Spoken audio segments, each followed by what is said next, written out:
Hello everyone, एजी point के इस online institute पर मैं आदर्श पांडे आप सभी का स्वागत करता हूं। कल मैंने रीजनिंग का सिलेबस बताया था जिसमें टोटल चैप्टर्स कितने होते हैं और उनके पार्ट्स कितने होते हैं, जैसे वर्बल, नॉन वर्बल और एनालिटिकल और लॉजिकल रीजनिंग, इसके बारे में मैंने बताया था। आज हम लोग स्टार्ट करने जा रहे हैं वर्बल रीजनिंग। वर्बल रीजनिंग को स्टार्ट करने जा रहे हैं। रीजनिंग के फर्स्ट पार्ट वर्बल रीजनिंग को स्टार्ट करने जा रहे हैं। तो जो लोग वीडियो देख रहे हैं, फटाफट एक बार वीडियो को शेयर कर दें ताकि ज्यादा से ज्यादा लोग लाइव आ सकें और इस चैप्टर को अच्छे से समझ सके। चलिए स्टार्ट करते हैं वर्बल रीजनिंग, जिसका हिंदी क्या होता है? भाषिक तर्क शक्ति। इस वर्बल रीजनिंग के अंतर्गत एक चैप्टर आता है डाइस। क्या आता है? डाइस, जिसका हिंदी होता है पासा। जैसे लूडो वाला पासा देखे हैं ना, बस उसी को पढ़ना है। इसका हिंदी क्या होता है? पासा। इसका हिंदी क्या होता है? पासा होता है। यह वर्बल रीजनिंग का एक टर्म्स है। फर्स्ट चैप्टर ही है वर्बल रीजनिंग का डाइस, जो कि मैंने सिलेबस आप लोगों को प्रोवाइड किया था। उसमें फर्स्ट चैप्टर डाइस ही था, इसलिए मैंने इसको स्टार्ट किया। आइए जानते हैं कि डाइस क्या होता है। डाइस जो होता है, इसमें लंबाई, चौड़ाई और ऊंचाई तीनों होते हैं। लंबाई, चौड़ाई और ऊंचाई होते हैं, और इन तीनों का मान क्या होता है? बराबर होता है। इन तीनों का मान क्या होता है? बराबर होता है। डाइस में लंबाई, चौड़ाई और ऊंचाई होते हैं, और इन तीनों का मान क्या होता है? बराबर होता है। डाइस क्या है? तो डाइस एक प्रकार का 3D फिगर है। 3D फिगर को समझते हैं? Three dimensional figure. इसका हिंदी होता है त्रिविमीय आकृति। त्रिविमीय आकृति है। यह 3 डायमेंशनल फिगर है। 3D का मतलब क्या होता है, इसको भी समझ लीजिए कि आखिर इसको 3D क्यों कहा जाता है। तो वैसा फिगर जिसमें लंबाई, चौड़ाई के साथ साथ ऊंचाई भी हो, उसे क्या कहा जाता है? 3D फिगर कहा जाता है। एक और भी इसका टर्म्स होता है कि वैसा फिगर, इसको नोट डाउन कर लीजिएगा क्योंकि क्वेश्चन आता है कि निम्नलिखित में से कौन सा फिगर 3D है। तो वैसा फिगर जिसे अंतरिक्ष, स्पेसिस का इंग्लिश होता है, अंतरिक्ष में व्यक्त किया जा सके,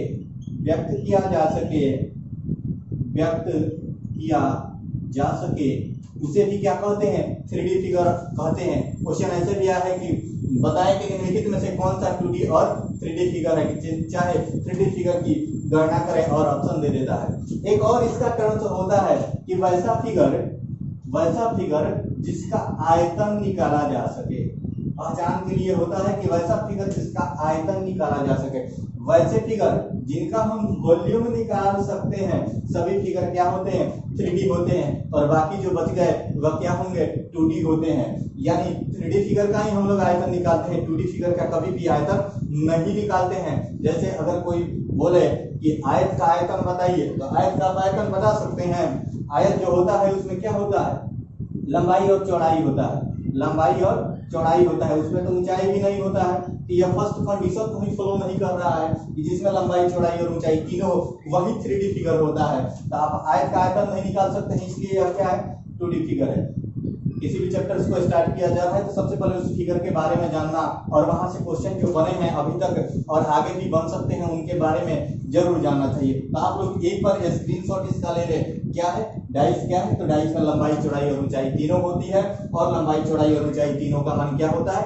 समान होता है। डाइस एक प्रकार का 3D फिगर है जिसका हिंदी त्रिविमीय होता है। आखिर इसको 3D फिगर क्यों कहते हैं? तो वैसा फिगर जिसे अंतरिक्ष में व्यक्त किया जा सके उसे हम 3D फिगर कहते हैं, और डाइस का आयतन निकाला जाता है, इसलिए यह 3D फिगर है। अगर ऐसे क्वेश्चन दे दे 3D और 2D में अंतर व्यक्त करने के लिए, तो वैसा फिगर जिसका हम आयतन निकाल सकते हैं, सभी फिगर क्या होता है? तो वह 3D फिगर होता है। जैसे शंकु है, गोला है, यह सभी क्या है? त्रिविमीय आकृति है, और इनका हम आयतन निकालते हैं। चलिए हम आगे बढ़ते हैं और जानते हैं कि डाइस के अंतर्गत हमें पढ़ना क्या है, और डाइस में और से कितने टर्म्स हैं। डाइस में 6 सतहें होती हैं। कितनी सतहें? 6 सतहें होती है। लेकिन हमें जो डाइस प्राप्त होता है उसमें केवल 3 ही सतह दिखाई देते हैं। सामान्य रूप से डाइस की आकृति जो होती है, डाइस की आकृति इस प्रकार की होती है। सामान्य रूप से डाइस की आकृति इस प्रकार की होती है, ठीक है। लेकिन जो हमें एग्जामिनेशन हॉल में डाइस देखने को मिलता है उसका फिगर ऐसे होता है, ठीक है। उसका फिगर कैसे होता है? ऐसे होता है। डाइस में 6 सतहें होती है, इस बात को ध्यान में रखिएगा। डाइस में 6 सतहें होती है, लेकिन जो हमें एग्जामिनेशन हॉल में डाइस देखने को मिलता है उसमें केवल 3 ही सतहें दिखाई देती है। तो चलिए जानते हैं कि डाइस के अंतर्गत हमें पढ़ना क्या है, यानी कौन कौन से पॉइंट्स को हमें पढ़ना है। आइए तो उसको देखते हैं, फिर हम स्टार्ट करते हैं चैप्टर को और आगे बढ़ते हैं। चलिए देखिए, डाइस जो है इसको नोट डाउन जरूर कर लीजिएगा। डाइस डाइस के अंतर्गत हमें कौन कौन से टाइप्स के क्वेश्चन एग्जामिनेशन हॉल में पूछे जाते हैं और कौन कौन से क्वेश्चन कौन से एग्जाम में पूछे जाते हैं। जैसे फर्स्ट होता है पासे की पहचान करना। पासे की पहचान करना, पासे की पहचान करना मतलब हम कैसे जानेंगे कि कौन सा पासा है। पासा जो 2 प्रकार का होता है उसमें जानेंगे हम कैसे कि कौन सा पासा है। यह जो होता है यह सामान्य रूप से छोटे छोटे एग्जाम में पूछे जाते हैं। जैसे आपका जितने भी कांस्टेबल लेवल के एग्जाम होते हैं उनमें ऐसे क्वेश्चन पूछ लिए जाते हैं, या छोटे मोटे जो ट्रेड्समैन वगैरह का एग्जाम होता है उसमें इस प्रकार के क्वेश्चन पूछे जाते हैं कि पासे की पहचान करें। दूसरा टर्म्स आता है विपरीत सतह ज्ञात करना। दूसरा टर्म्स आता है विपरीत सतह ज्ञात करना। दूसरा टर्म्स क्या आता है? विपरीत सतह ज्ञात करना, यानी हम पासे का विपरीत सतह कैसे ज्ञात करेंगे। तीसरा जो टर्म्स आता है वह आता है बंद एवं खुला पासा। क्या आता है? बंद एवं खुला पासा, यानी क्लोज और ओपन डाइस। क्लोज और ओपन डाइस, क्योंकि इसका इंग्लिश ही ज्यादा फेमस है, क्लोज और ओपन डाइस। अगला जो आता है रिक्त सतह को भरना। आजकल के एग्जाम में रिक्त सतह को भरना आजकल के एग्जाम का सबसे फेमस टॉपिक हो गया है, रिक्त सतह को भरना, ठीक है। अब देखिए अगला जो होता है वह होता है पासे का प्रसार एवं अंकन। देखिए प्रसार एवं अंकन से अभी तक क्वेश्चन सीपीओ वगैरह लेवल में क्वेश्चन और आईएएस 2017 प्री, 2018 प्री और 2019 प्री लगातार 3 बार पासे के प्रसार एवं अंकन से क्वेश्चन किया हुआ है। अगला जो टर्म्स है वह पासे का घुमाव। अगला टर्म्स क्या है? पासे का घुमाव। पासे की पहचान करना यह छोटे लेवल के एग्जाम में पूछे जाते हैं, जैसे कि कांस्टेबल या फिर हेड कांस्टेबल वगैरह के एग्जामिनेशन होते हैं उसमें यह दोनों टर्म्स पूछे जाते हैं, विपरीत सतह को ज्ञात करना और पासे की पहचान करना। यह जो होता है यह बंद एवं खुला पासा, रिक्त सतह को भरना और पासे का घुमाव, यह ज्यादातर क्वेश्चन, यह तीनों टर्म से ज्यादातर क्वेश्चन यूपी लोअर पीसीएस में बहुत बार ऐसे क्वेश्चन किए गए हैं। इनसे यूपी लोअर पीसीएस में बहुत बार ऐसे क्वेश्चन किए गए हैं। और पासे का प्रसार एवं अंकन यह एसएससी सीपीओ और सीजीएल में करता है। यहाँ से भी विपरीत सतह को ज्ञात करना ये भी सीपीओ में करता है, लेकिन उसका क्या होता है 1-2 पासे नहीं 4, 5, 6 पासे देते हैं। अभी तक 5 पासे पर आधारित क्वेश्चन को किया हुआ है, वह एसएससी सीपीओ किया है, ठीक है। चलिए हम आगे बढ़ते हैं। एक बार इसका स्क्रीनशॉट ले लें कि हमें डाइस के अंतर्गत क्या क्या पॉइंट है और एक टर्म को आराम से एकदम इजी वे में धीरे धीरे हम लोग समझते हुए आगे बढ़ते हैं। देखिए इस पर आधारित जितने भी क्वेश्चन जो कि मैं सॉल्व कराऊंगा उसका लिंक डिस्क्रिप्शन में दिया हुआ है, आप लोग वहां से डाउनलोड कर लें। उसमें 35-40 क्वेश्चन होंगे और उसका सॉल्यूशन नहीं है, उसका सॉल्यूशन हम अगले वीडियो में जैसे जैसे टाइप्स को खत्म करेंगे ठीक उसी प्रकार हम उसको सॉल्व कराते चलेंगे और आप लोग भी सॉल्व करते चलिएगा आंसर। एक बार इसका स्क्रीनशॉट ले लीजिए। चलिए स्टार्ट करते हैं फर्स्ट टॉपिक, यानी पासे की पहचान करना कि हम लोग पासे कैसे पहचान करेंगे। चलिए स्टार्ट करते हैं। हमारा जो डाइस होता है, डाइस वह 2 प्रकार का होता है। अंक के आधार पर डाइस 2 प्रकार का होता है। इसके आधार पर तो अंक के आधार पर on the basis of number there are 2 types of dice. First होता है स्टैंडर्ड डाइस पहला क्या होता है स्टैंडर्डाइज, इसका हिंदी होता है मानक भाषा, इसका हिंदी क्या होता है मानक भाषा स्टैंडर्डाइज। दूसरा होता है नॉन स्टैंडर्डाइज,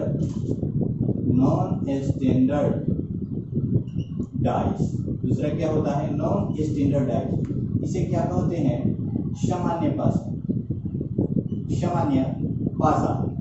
इसका हिंदी होता है इसका हिंदी सामान्य भाषा होता है। इसे एक और नाम सिंपल डाइज के नाम से भी जाना जाता है और इसका शॉर्ट फॉर्म हम लोग NSD लिखते हैं नॉन स्टैंडर्डाइज, और इसका शॉर्ट फॉर्म हम लोग क्या लिख देते हैं SD स्टैंडर्डाइज। अब देखिए हमारा जो मैंने फर्स्ट टर्म्स लिया है भाषा की पहचान करना, भाषा की पहचान करना, इसी के अंतर्गत हम लोग देख रहे हैं कि डाइस दो प्रकार का होता है, एक होता है स्टैंडर्डाइज जिसे मानक भाषा कहते हैं, दूसरा होता है सिंपल डाइस जिसे नॉन स्टैंडर्डाइज के नाम से भी जानते हैं, और इसका हिंदी क्या होता है सामान्य भाषा। अब देखिए हम लोगों को देखना है कि कौन सा भाषा मानक भाषा है और कौन सा भाषा सामान्य भाषा है। ठीक है, हमें देखना है क्या कि कौन सा भाषा मानक भाषा है और कौन सा भाषा सामान्य भाषा है। आप लोग एक बार इसका भी स्क्रीनशॉट लीजिए, इसका नोट्स जरूर बनाइएगा। ठीक है, चलिए मिटाते हैं और देखते हैं। पहला जो हमारा यहाँ पे अंतर स्पष्ट कीजिएगा कि कौन सा मानक भाषा है और कौन सा सामान्य भाषा। देखिए जो डाइस हमें प्राप्त होता है, डाइस इस प्रकार की डाइस हमें प्राप्त होती है। ठीक है, सबसे पहले जानते हैं मानक, यहाँ पे लिख देते हैं मानक भाषा, ठीक है, और यहाँ पे सामान्य भाषा, यहाँ पर भी एक डाइस है। ठीक है, यहाँ पर भी एक डाइस है और यहाँ पे एक डाइस है। ठीक है, अब देखिए इनमें से हम लोग जानेंगे कि कौन सा भाषा सामान्य है और कौन सा भाषा मानक है, यानी SD है, स्टैंडर्डाइज है, क्या है स्टैंडर्डाइज है, और यहाँ पर देखेंगे कि यह क्या है NSD है, यानी नॉन स्टैंडर्डाइज। चलिए देखते हैं। सामान्य और मानक भाषा में अंतर यह होता है कि मानक भाषा वह भाषा होता है, मानक भाषा वह भाषा होता है जिसके निकटवर्ती इन सभी सतहों को निकटवर्ती कहते हैं, या इसका इंग्लिश होता है एडजेसेंट। क्या होता है एडजेसेंट, इसको क्या कहते हैं निकटवर्ती। क्या कहते हैं निकटवर्ती, इन सभी सतहों को क्या कहते हैं एक दूसरे का निकटवर्ती, और इसे क्या कहते हैं पड़ोसी भी कहते हैं। क्या कहते हैं निकटवर्ती या पड़ोसी सतह। तो सबसे पहले देखते हैं मानक भाषा। मानक भाषा यह कहता है कि जिसके निकटवर्ती सतहों का योग 7 नहीं होता है। क्या होता है 7 नहीं होता है, यानी जो निकटवर्ती हैं पड़ोसी हैं उनका योग यदि 7 नहीं होता है तो वह क्या होता है, तो वह होता है स्टैंडर्डाइज। क्या होता है स्टैंडर्डाइज। क्या होता है स्टैंडर्ड। 7 नहीं है तो क्या है स्टैंडर्ड है, 7 नहीं है तो क्या है स्टैंडर्ड है। अब देखिए इसमें बोलता है कि जिनके दो निकटवर्ती सतहों का योग, जिनके दो निकटवर्ती सतहों का योग, यह सभी क्या है एक दूसरे के पड़ोसी हैं, निकटवर्ती हैं, इंग्लिश में इसे एडजेसेंट कहा जाता है। इनका योग क्या है 7 है। देखिए 4 3 7, किसी भी सतह को जोड़ना है, ये नहीं कि केवल दो ही को जोड़ करके देख लेना है, इनमें से किसी को जोड़ करके देखना है। यदि 7 आ रहा है, यदि 7 आ रहा है तो वह क्या है सिंपल है। 7 है तो क्या है 7 है तो सिंपल है, 7 है तो क्या है सिंपल है, और 7 नहीं है तो क्या है 7 नहीं है तो क्या है स्टैंडर्ड है। अब देखिए 7 है तो सिंपल है, 7 नहीं है तो स्टैंडर्ड है। यदि अभी भी आपको समझ में नहीं आ रहा है तो एक बात को ध्यान में रखिएगा, इसको एकदम always keep in your mind, हमेशा माइंड में रखिएगा कि जो हमें सतहें दिखाई देती है, जो सतहें हमें दिखाई देती है, यही ना दिखाई दे रहा है। हम अपने नग्न आंखों से जो सतहें देख रहे हैं उनमें से किन्हीं दो का योग यदि 7 है, यदि उनमें से किन्हीं दो का योग 7 है तो वह क्या है सिंपल है। 7 है तो क्या है वह सिंपल है, 7 नहीं है तो वह क्या है स्टैंडर्ड है। चलिए इस पर आधारित कुछ क्वेश्चन करते हैं, भाषा की पहचान पर आधारित हम कुछ क्वेश्चन करते हैं, फिर हम आगे बढ़ेंगे कि भाषा के विपरीत सतह को कैसे ज्ञात करते हैं। चलिए आप लोग एक बार इसका स्क्रीनशॉट ले लें कि 7 नहीं होता है तो क्या होता है स्टैंडर्डाइज, और 7 है तो क्या है सिंपल डाइज है। चलिए एक बार इसका स्क्रीनशॉट ले लीजिए। चलिए आइए कुछ क्वेश्चंस देखते हैं। यदि क्वेश्चन दे कि निम्नलिखित में से दे क्वेश्चन की निम्नलिखित में बताएं कि मानक पासा कौन है, मानक पासा कौन है। ठीक है, निम्नलिखित में बताएं कि मानक पासा कौन है। ठीक है, और दे दिया हो ऐसे, क्वेश्चन नंबर 1 में ऐसे दिया हो, ध्यान से देखिएगा, ध्यान से देखिएगा। आप लोग अगर एक बार कंसेप्ट समझ गए हैं तो सब के सब का आप सॉल्यूशन निकाल देंगे, हम नहीं आप बनाएंगे। ठीक है, चलिए आइए इनमें अंतर स्पष्ट करते हैं और इसको बनाने का प्रयास करते हैं। चलिए अब देखिए 3 2 5 क्या है, 3 2 5। देखिए इनमें से किन्हीं दो निकटवर्ती सतहों का योग, इनमें से किन्हीं दो निकटवर्ती सतहों का योग 7 है, इनमें से किन्हीं दो निकटवर्ती सतहों का योग 7 है। देखिए तो 3 2 5 5 3 और 5 8 2 और 5 7, यहाँ पर तो 7 हो रहा है। जो दिखाई दे रहा है उनमें से किन्हीं दो का योग यदि 7 है तो क्या है, सिंपल है। 7 है तो क्या है, सिंपल है। तो इनमें से 7 है ना, 2 और 5 कितना 7, तो 7 है तो क्या है, सिंपल है। यानी यह हमारा डाइस क्या है, NSD है, नॉन स्टैंडर्ड डाइस है, सिंपल डाइस है। अगला देखते हैं 2 5 7, फिर इसमें भी तो 7 आ गया, यानी हमारा यह क्या है, ये भी सिंपल है। चलिए इसको देखते हैं, डाइस नंबर 3 है, 6 4 10, 6 और 3 9, 4 और 3 7, ये भी हमारा क्या है, सिंपल डाइस है। ये भी हमारा क्या है, सिंपल डाइस है। यदि इसमें ऐसे दिया होता, यदि इसमें ऐसे दिया होता कि यहाँ पे यह होता कि 4 5 2, 4 5 2 लिखा होता, तब हम क्या करते, इसको देखते, इसको देखते। इनमें से किन्हीं दो का योग क्या है, 7 है, तो ये भी हमारा क्या है, NSD है। ये भी हमारा क्या है, NSD है, नॉन स्टैंडर्ड डाइस है। हम लोग अंतर स्पष्ट कर रहे हैं कि कौन सा सिंपल है और कौन सा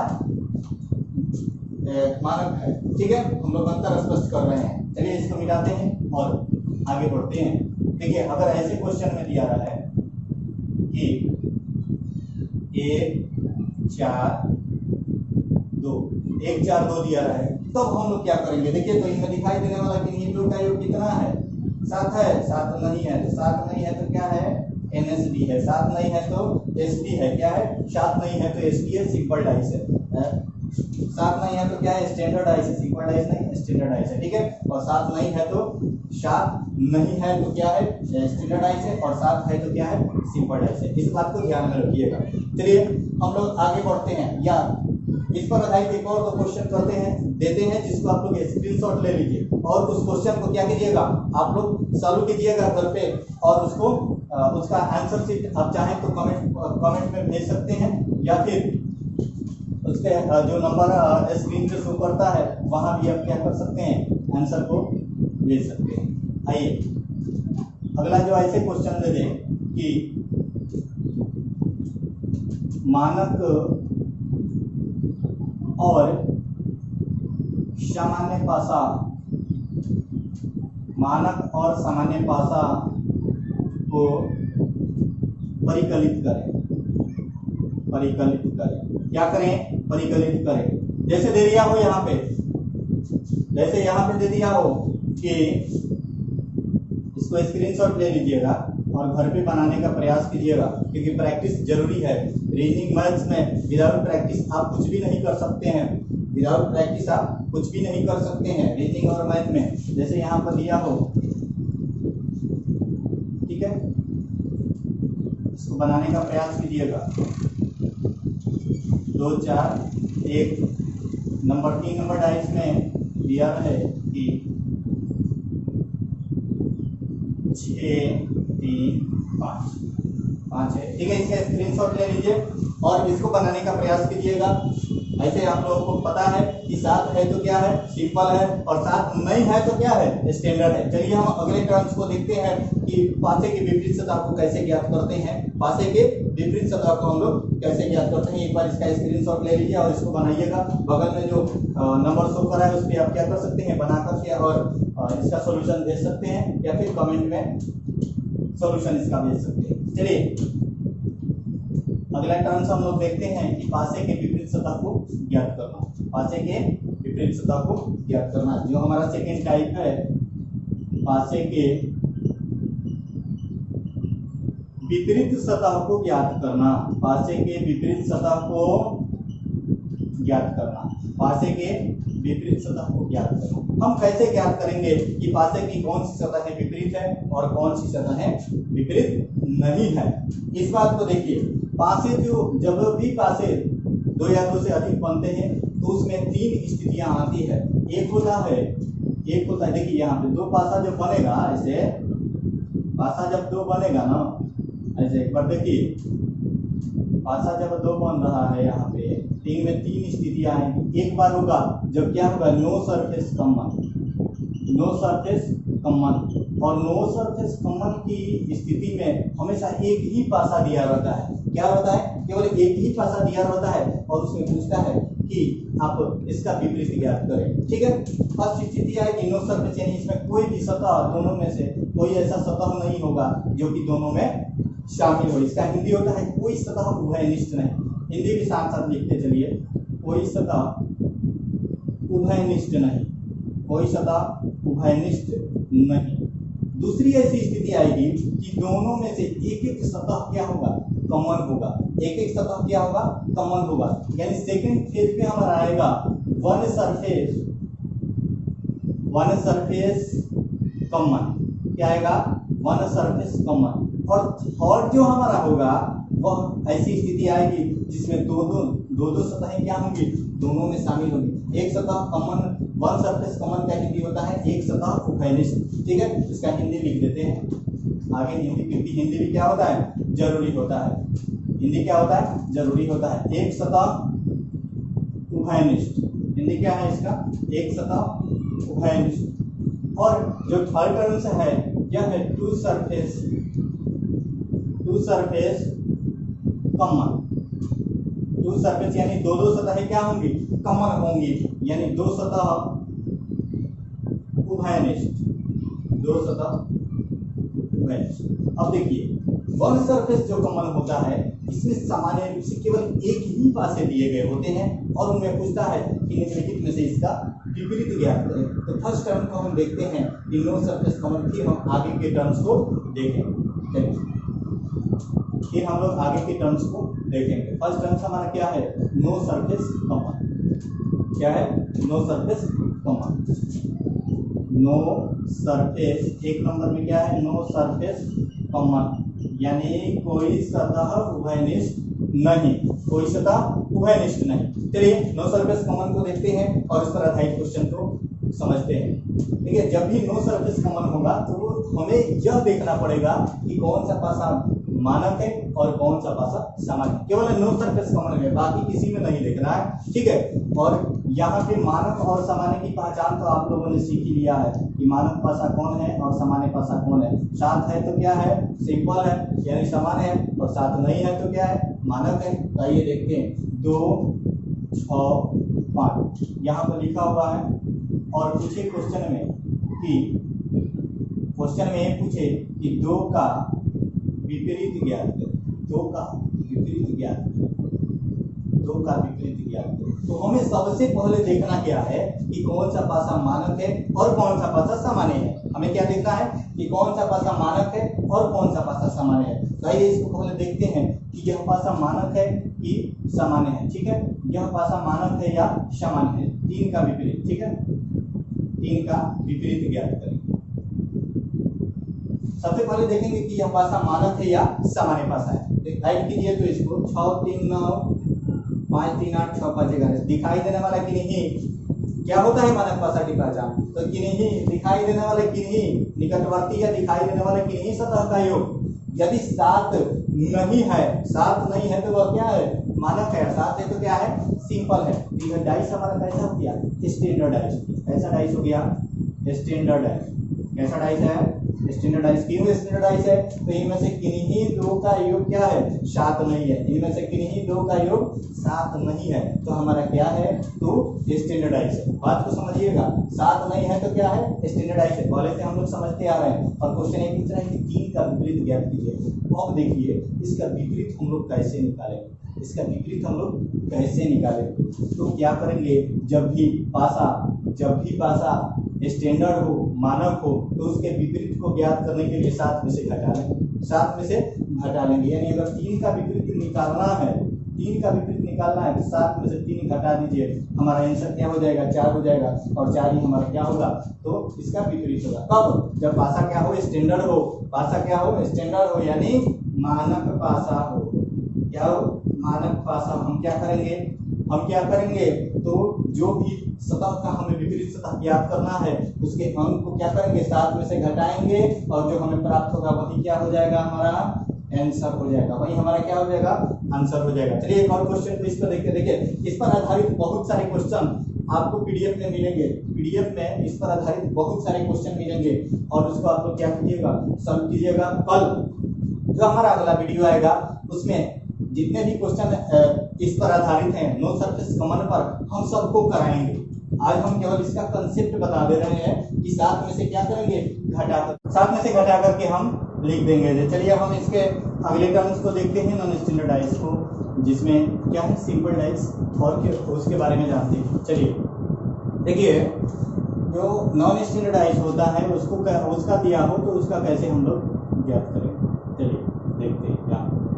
देखिए यहाँ पर अगर दिया रहा है 3, 4, 5, नॉन स्टैंडर्डाइज की पहचान तो आप लोग जानते हैं कि क्या होता है कि किन्हीं दो निकटवर्ती सतहों का योग, किन्हीं दो निकटवर्ती सतहों का योग क्या हो? तो दो निकटवर्ती सतहों का योग क्या हो? 7 है। 7 है तो क्या है? सिंपल है, सीधी सी बात है। 7 है ना। देखिए यहाँ पे निकटवर्ती मतलब क्या? पड़ोसी, जो दिखाई दे रहा है, जो आपके साथ है, जो आपके साथ है, उनमें से किन्हीं दो का क्या हो? 7 हो। 7 है तो सिंपल है, 7 है तो सिंपल है। अच्छा एक बात को ध्यान में रखिएगा, जो स्टैंडर्ड लोग होते हैं, जो स्टैंडर्ड टाइप के लोग होते हैं, उनका थोड़े अपोजिट क्या होते हैं, या उनके बारे में जानना उतना कठिन नहीं होता है। जबकि सिंपल लोग होते हैं, वे लोग थोड़ा ज़्यादा ही डिस्ट्रिक्ट होते हैं। वे लोग क्या होते हैं? ज़्यादा ही डिस्ट्रिक्ट होते हैं। आइए देखते हैं। 7 है तो क्या है? सिंपल है। और जो सिंपल होते हैं, सिंपल डाइज, इनका विपरीत सतह ज्ञात करना निश्चित नहीं होता है। विपरीत सतह निश्चित नहीं होता है। इनका विपरीत सतह मतलब एक नहीं होता है। जैसे कि मानक भाषा में था कि सीधे ही एक सतह क्या हो जाता था? विपरीत हो जाता था। 7 में से घटा दीजिए, सिंपल था, वह क्या हो जाता था? विपरीत। और एक बात को ध्यान में रखिएगा कि जो आपके साथ हैं, जो पड़ोसी हैं, पड़ोसी से तो कभी विपरीत नहीं हो सकते। पड़ोसी कभी क्या हो सकते हैं? पड़ोसी कभी विपरीत नहीं हो सकते, पड़ोसी कभी भी विपरीत नहीं हो सकते। यानी जो साथ में दिखाए। अच्छा इस पे जो क्वेश्चन करता है ना, क्वेश्चन ऐसे करता है कि किसी पासे पर 1 से लेकर 6 तक की संख्या, 1, 2, 3, 4, 5 और 6 तक की संख्याएं अंकित है, तो आप क्या करें? कोई देखिए 3 का विपरीत ज्ञात करें। तो सबसे पहले हम लोगों ने देख लिया आपकी डाइस कैसा है? डाइस सिंपल है। और सिंपल डाइस पे हम लोगों ने जाना कि इनके विपरीत सतह क्या होता है? निश्चित नहीं होता है। और पड़ोसी कभी भी विपरीत नहीं होता है। तो आइए हम लोग निकालते हैं इसका विपरीत सतह। तो पड़ोसी यही ना हुए, 3 का पड़ोसी 4 और 5 हुआ, तो यह विपरीत नहीं होगा। तो देखिए इसमें 4 और 5 विपरीत नहीं होगा, और 3 है, 3 का निकालना है, तो विपरीत क्या हुए? 1, 2 और 6। यानी हमारा 3 का विपरीत क्या हो जाएगा? 1, 2 और 6। 3 का विपरीत क्या हो जाएगा? 1, 2 और 6। एक बात इसमें और भी होता है कि जो साधारण डाइस होता है, सिंपल डाइस होता है, इसके सभी सतहों के विपरीत सतह क्या होते हैं? समान होते हैं। अब देखिए 4 का भी निकालिए। तो 4 का भी अगर आप निकाल रहे हैं ना, 4 का यदि आप निकाल रहे हैं, तो देखिए इसके भी तो पड़ोसी 3 और 5, 4, 3, 5 ये नहीं होंगे, फिर क्या होगा? 1, 2 और 6 बचा ना, तो इसके भी विपरीत सतह क्या होंगे? या तो 1 होगा, नहीं तो 2 होगा, नहीं तो 6।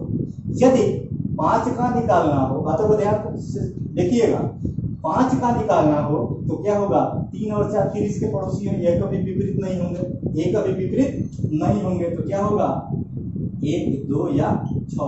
यानी साधारण डाइस में एक बात कंफर्म हो गया, एक बात कंफर्म हो गया कि साधारण डाइस के सभी सतहों का क्या होता है, विपरीत समान होता है। यहाँ पे लिख लीजिए कि सभी सतहों का विपरीत समान होता है। देखिए सिंपल डाइस पर आधारित विपरीत सतह पूछने वाला क्वेश्चन लो क्वालिटी के एग्जाम में नहीं करता है। जब ISP में किया हुआ क्वेश्चन है इस प्रकार का, उसके बाद सीपीओ आजकल और सीजीएल कर रहे हैं, सीपीओ और सीजीएल कर रहे हैं। इसमें क्या होता है ना कि इनमें 3 ऑप्शन 1 2 और 6 दे देगा और लास्ट में देगा इनमें से 3, लास्ट में देगा इनमें से 3, तो तीनों क्या होगा 1 2 और 6 वाला आंसर होगा। ये नहीं कि केवल एक ही आप आंसर मार दिए, एक ही आप आंसर मार दिए तो आपका क्या हो जाएगा, आप निगेटिव में चले जाएंगे, नंबर नहीं मिलने वाला है। तो हम लोगों ने देखा कि विपरीत सतह में नो सरफेस कॉमन, क्या देखे हम लोग, no surface common. No surface common का यह रूल होता है कि हमें देखना पड़ता है कि कौन सा डाइस सिंपल है और कौन सा डाइस स्टैंडर्ड है। स्टैंडर्ड जब भी नो सरफेस कॉमन रहेगा तभी देखना है, बाकी कभी नहीं देखना है, वो तो कंसेप्ट हम आगे बताएंगे। नो सरफेस कॉमन में हमें क्या देखना है कि स्टैंडर्ड और सिंपल। स्टैंडर्ड में हम लोगों ने देखा कि स्टैंडर्ड प्रकार के जो लोग होते हैं, स्टैंडर्ड प्रकार के जो लोग होते हैं वे ज़्यादा गर्जन नहीं करते, वे ज़्यादा दिक्कत नहीं देते हैं, इसलिए उनका जो हम विपरीत सतह निकालते हैं सीधे 7 में से घटा करके निकाल देते हैं तो हमारा विपरीत सतह प्राप्त हो जाता है। उसके बाद हम लोगों ने देखा सिंपल डाइस की। सिंपल डाइस इनका विपरीत सतह निश्चित नहीं होता है, साधारण लोग हैं इनका विपरीत सतह क्या है, निश्चित नहीं है, ये थोड़ा दिक्कत करते हैं, साधारण लोग हैं दिक्कत करते हैं। जबकि और एक बात है, साधारण लोगों जो हैं इनमें सभी सतह मतलब जितने लोग हैं सब लोग दिक्कत करते हैं। साधारण में 100% बोल रहा है कि 100% क्या करते हैं, दिक्कत करते हैं, ऐसा होता नहीं है, लेकिन कंसेप्ट को समझ लीजिए। साधारण लोग हैं थोड़ा दिक्कत कर रहे हैं, सिंपल है, NSD है, नॉन स्टैंडर्डाइज है, ये थोड़ा दिक्कत कर रहे हैं। और एक बात इसमें ध्यान रखिएगा कि पड़ोसी कभी भी विपरीत नहीं हो सकता है, पड़ोसी कभी भी क्या हो सकता है, तो विपरीत नहीं हो सकता है। तो चलिए हम लोगों ने आज देखा नो सरफेस कॉमन को, नो सरफेस कॉमन पर आधारित जो PDF है उसमें क्या है, नो सरफेस कॉमन पर आधारित बहुत सारे क्वेश्चन है, उसको आप लोग सॉल्व कीजिएगा। आज मैं नो सरफेस कॉमन पर ही छोड़ दे रहा हूँ, कल की क्लासेस जो होंगी, कल की क्लासेस उसमें 1 सरफेस कॉमन और 2 सरफेस कॉमन को बताया जाएगा, साथ ही आगे कंसेप्ट को भी बताया जाएगा। मुझे आशा है कि आप लोगों को यह जो मेरा प्रयास है रीजनिंग के वह अच्छा लगा होगा। साथ ही आप लोग कमेंट करके जरूर बताइएगा कि यह वीडियो कैसा लगा, कमेंट में जरूर बताइएगा कि यह वीडियो कैसा लगा, पब्लिक कमेंट में, ऐसे नहीं लाइव वाला नहीं, पब्लिक कमेंट में बताइएगा कि यह वीडियो कैसा लगा। साथ ही साथ वीडियो को ज़्यादा से ज़्यादा शेयर कीजिएगा ताकि ज़्यादा से ज़्यादा लोग जान सकें कि रीजनिंग कैसे होता है और रीजनिंग में क्या क्या पढ़ना होता है। जो भी चैप्टर पढ़ें विस्तृत रूप से पढ़ें ताकि किसी भी एग्जाम में जाएं कोई भी प्रॉब्लम नहीं आए, कोई भी क्वेश्चन करें कहीं से भी करें आप सीधे देखें और बनाएं। जब चैप्टर्स खत्म हो जाएंगे तो आप थिंक विदाउट थिंक मेथड केवल देखेंगे और बनाएंगे। चलिए ठीक है, आज के लिए इतना ही, धन्यवाद।